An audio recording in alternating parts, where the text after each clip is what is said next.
نبی پاک صلی اللہ علیہ وسلم کی حدیث ہے مسلم میں طبرانی میں، حضور نے فرمایا آؤ میں تمہیں پچھلے زمانے کے ایک ایماندار نوخیز ولی اللہ کی بات سناؤں۔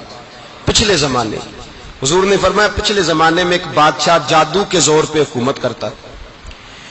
جب وہ ایک جادوگر اس نے رکھا ہوا تھا تو جادوگر اس کو جادو بتاتا، وہ جادو کے زور پر حکومت کرتا۔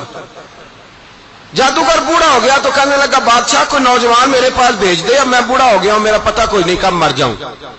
ایک نوجوان کی ڈیوٹی لگائی، بڑا زیرک سمجھدار، اپنے رعایا میں سے چن کے جو ذہین فطرت مزاج بچہ تھا وہ اس نے لگایا۔ اللہ کے محبوب علیہ الصلوۃ والسلام فرماتے ہیں بچہ جادو سیکھنے لگا، وقت گزرنے لگا۔ بچہ جب جادو سیکھنے جاتا تو رستے میں ایک راہب بھی تھا جو انجیل جانتا تھا، وہ اللہ اللہ سکھاتا، لوگوں کو حضرت عیسیٰ علیہ السلام کی تعلیمات سے آگاہ کرتا۔ اس نے دیکھا کہ یہاں بھی لوگ اکٹھے ہیں تو وہ بچہ اس راہب کے پاس بھی اٹھنے بیٹھنے لگا۔ اب جب اس کے ساتھ اس کی گفتگو بڑھنے لگی تو اس کو باتوں میں لذت آنے لگی۔ اس نے راہب نے پوچھا کہ تو کون ہے اور کس طرح سے آیا ہے، کیا تیرا معاملہ ہے؟ اس نے کہا جی میں جادو سیکھنے جاتا ہوں، آپ کی باتیں مجھے بڑی اچھی لگتی ہیں۔ اس نے کہا دین سیکھ، جادو سیکھنے والے کافر ہو جاتے ہیں، قرآن و حدیث سیکھنے والوں کو اللہ کامل ایمان عطا فرماتا ہے۔ فرمایا یہ سیکھ۔ بچہ بیٹھنے لگا، اس کے پاس آنے لگا، باتیں دل میں گھر کرنے لگی۔ ایک وقت آیا کہ مسلمان ہو گیا، اور مسلمان کیسے ہوا؟ بچہ کہتا ہے میں تجربہ کر کے ہوا۔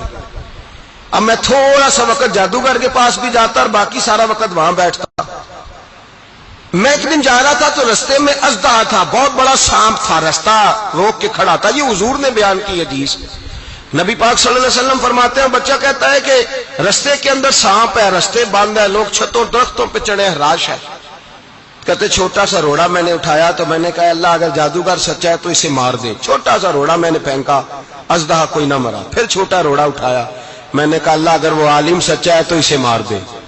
اب جب میں نے روڑا مارا تو اژدہا مر گیا۔ میرے اندر سے گواہی آئی نہیں دین کی باتیں سچی ہیں، نہیں قرآن کی باتیں اسلام سمجھانے کے لیے عرض کر رہا ہوں، اگرچہ اس دور میں انجیل تھی، اللہ رسول کی باتیں اچھی ہیں۔ کہتے میں مسلمان ہو گیا، اب میں نے راہب کے پاس ہی رہنا شروع کر دیا، جادوگر کے پاس چھوڑ دیا اس بچے نے آنا۔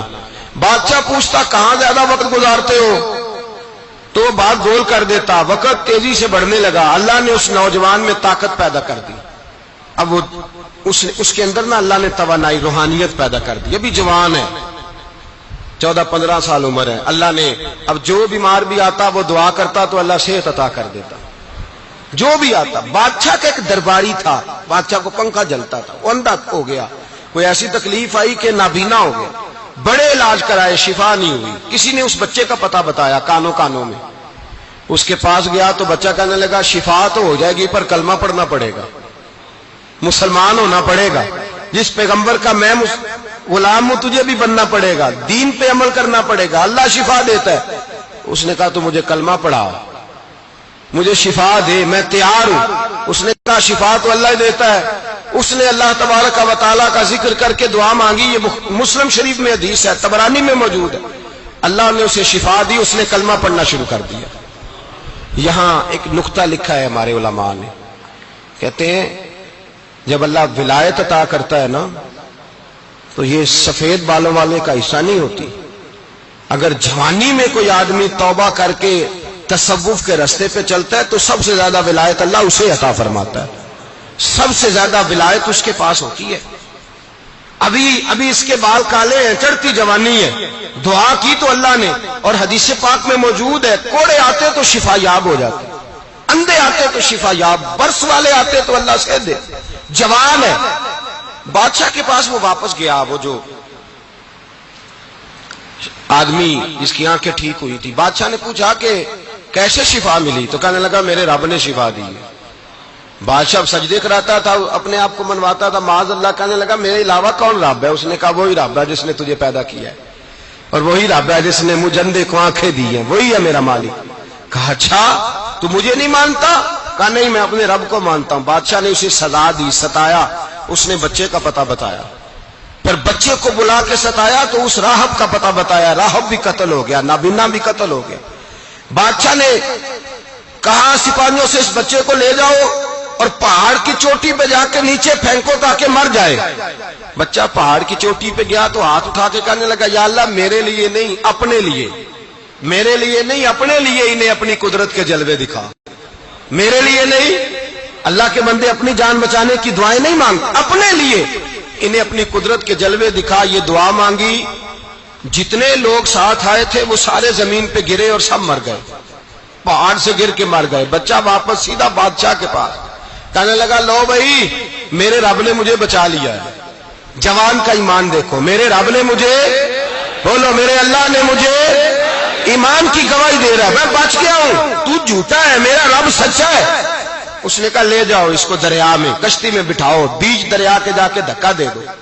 بیٹھے کشتی میں، دریا کے بیچ گئے، اور جب جا کے وہاں اس کو دھکا دینے لگے تو اس نے کہا اللہ میرے لیے نہیں اپنے لیے انہیں اپنی قدرت کے جلوے دکھا. بس ایک طوفان سا آیا، جتنے سپاہی ساتھ آئے تھے ڈوب کے مر گئے. وہ بچہ اٹھا اور سیدھا پھر بادشاہ کے پاس، اسی کے پاس کہنے لگا لو بھائی میرے رب نے مجھے بچا لیا ہے، تیرے پاس آیا ہوں. وہ کہنے لگا تو کیا مصیبت میرے گلے پڑ گئی ہے، کیسے جان چھوٹے گی؟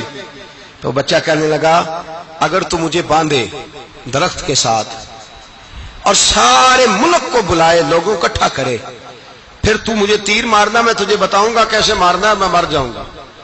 اللہ کا بندہ نوجوان ایمان دیکھو، مرنے کے طریقے بتا رہا ہے، میں تجھے بتاؤں گا میں کیسے مروں گا.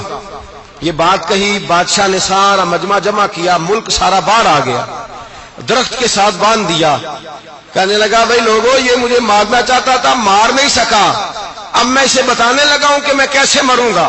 اسے کہو جب تیر مارے تو ساتھ میرے رب کا نام بھی لے، میں اپنے رب کے نام پہ جان دوں گا، ایمان کی پختگی میں اللہ کے نام پر جان دوں گا. اسے کہو رب کے نام پہ مارے، مر جاؤں گا. بادشاہ نے اللہ کہہ کے تیر مارا، پیشانی میں لگا، بچے کی روح پرواز کر گئی. جتنا مجمع کھڑا تھا سارا کلمہ پڑھ کے مسلمان ہو گئے، سارے مسلمان ہو گئے سارے. میرے رسول پاک سید عالم صلی اللہ علیہ وسلم نے نوجوانوں کو بتایا جب تمہارے اندر ایمان کی قوت آئے گی تو اللہ تمہاری مدد کرے گا. فرمایا وہ نوخیز ولی تھا، ابھی جوان رانا تھا، ابھی اس کی پیشانی پر جوانی کے آثار تھے، لیکن اس نے اللہ کو راضی کیا، رب کریم کو راضی. ولایت کا مطلب بڑھاپا نہیں، ولایت کا مطلب وہ نہیں کہ جب بڑا لمبا وقت گزر جائے تو پھر آدمی آئے کہ نہیں اب کیا کرنا ہے، اب مسجد ہی ہے، اب تو اس کے علاوہ گزارا ہی کوئی نہیں. تو اس وقت کا آنا اللہ کی بارگاہ میں قبول تو ہے، لیکن شاباشی اسی کو ملتی ہے جو جوانی کا وقت آئے، جو عین اس وقت آئے جو وقت میرے رسول پاک علیہ السلام کے غلام عبداللہ ابن عمر، حضرت عبداللہ ابن عمر رضی اللہ تعالیٰ عنہ فرماتے ہیں کہ میں نکلا، مجھے سفر کے لیے جانا تھا، تو تھوڑی سی کھجوریں، تھوڑا سا سرکہ، ایک شہد کی بوتل، چیزیں میں نے سفر کے لیے ساتھ رکھ لی. میں جب مدینے سے باہر صحرا میں نکلا نا تو رمضان نہیں تھا، غیر رمضان تھا. میں نے ایک نوجوان کو دیکھا بکریاں چرا رہا ہے، بکریاں چرا رہا ہے. اے جوان، آپ فرماتے ہیں اس کا چہرہ بڑا نورانیت والا، گرد پڑی ہوئی پر بڑا حسین. فرماتے ہیں میں نے اس کو کہا کہ آ جاؤ کھانا کھا لو، روزے بھی نہیں تھے. کہنے لگا نہیں میں نے روزہ رکھا ہوا ہے. فرماتے ہیں میں نے کہا پتہ کروں کہ نیرا نیک ہی ہے کہ پرہیزگار بھی ہے. نیک وہ ہوتا ہے جو نماز پڑھے روزہ رکھے، پرہیزگار وہ ہوتا ہے جو گناہ سے بچے، وہ پرہیزگار ہوتا ہے. کہا پتہ کروں پرہیزگار بھی ہے کہ نہیں. کہتے میں قریب گیا تو میں نے جا کے اس کو کہا بھائی تیری بکریاں بڑی پیاری ہیں، میرا دل کرتا ہے کہ بکری مجھے دے دو. کہتے وہ جوان، غربت بھی، پریشانی بھی، پر دامان توکل کی یہ خوبی ہے کہ اس پر پابند لگے ہوتے ہیں، دھبے نہیں ہوتے. غربت ہے. کہا جناب ایک بکری دے دو. آنے لگا جناب بکریاں میری نہیں، بکریوں کا مالک کوئی اور ہے. کہتے میں نے آزمانے کے لیے کہا کہ بکریوں کے مالک کو کہنا ایک بکری بھیڑیا لے گیا ہے، کہہ دینا بھیڑیا لے گیا ہے. تو کہتے اس نے میری طرف دیکھا، گرد سے اس کے بال اٹے ہوئے، آنکھوں میں روشنی، چہرے پہ اطمینان، لب و لہجے میں ایمان کی طاقت. نوجوان کہنے لگا حضور بکریوں کے مالک کو تو کہہ دوں گا بھیڑیا لے گیا ہے، جب عرش کا مالک پوچھے گا تو کیا جواب دوں گا، اللہ کو کیا جواب دوں گا. کہتے ہیں میں کانپنے لگا اس کی بات سن کے. واپس آیا، جو کام نکلا تھا وہ چھوڑا، واپس لوٹ آیا. میں نے پتا کیا کس کا غلام ہے، پتا چلا فلاں آدمی کا ہے. کہتے میں نے پہلے غلام خرید